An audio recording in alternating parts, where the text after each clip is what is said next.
Welcome back to another segment of Get Outside St. Tammany. My name is Will Afton and I'm the County Extension Agent with the LSU Ag Center here in St. Tammany Parish. Your gardening expert here to answer all your gardening questions and solve those gardening problems. Today I brought with me a selection of flowers that we can plant in the flower bed during the summer months that actually prefer some shade. So those with big yard trees, big live oak trees that can't do a lot of the full sun plants. Here's some options for you.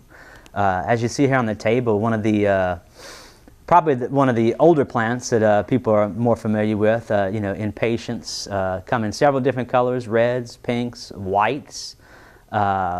Usually get between 12 and 18 inches tall by the end of the summer, but you get that nice, very characteristic impatient-like flower. Another plant which likes to have a little bit of shade is this angel wing begonia here. There's a lot of begonias that we grow in the flower garden, and this angel wing type has nice big, kind of almost tropical-esque leaves to it, but it'll get burned up in the afternoon sun. So this is a great plant for a shady spot, and you still get that begonia-like flower. Right over here, this pink wishbone flower. This is we call it Terrenia, and this is one of the colors from the Kauai series of Terrenia, which is an LSU super plant. Remember that LSU super plants are tried and true across the whole state of Louisiana, and it makes a great starter plant if you're just getting into and want to try out something new, and it's fairly carefree and maintenance-free. But wishbone flowers, they enjoy the shade. Very tough plants. If the wind blows, if they take a beating during a thunderstorm, they tend to hold up better than most other plants. Not everything produces a flower. And this right here, this is Hypoestes. A lot of people just refer to it as a pink splash plant.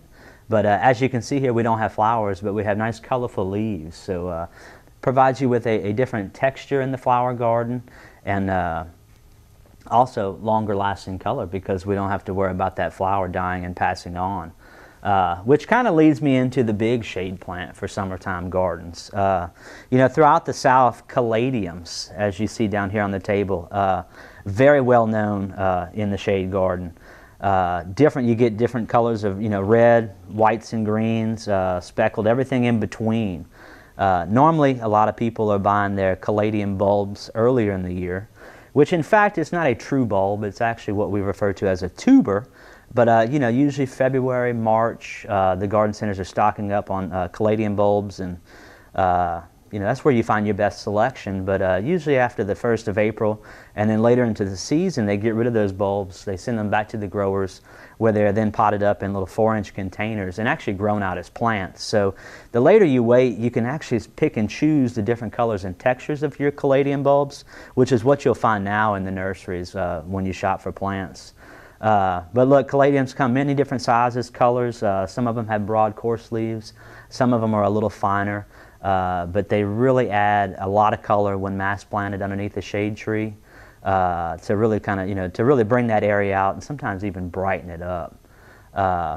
For any more questions on shade-loving plants, or plants that you can use in your shade garden underneath your oak trees and shade trees, feel free to contact us at lsuagcenter.com.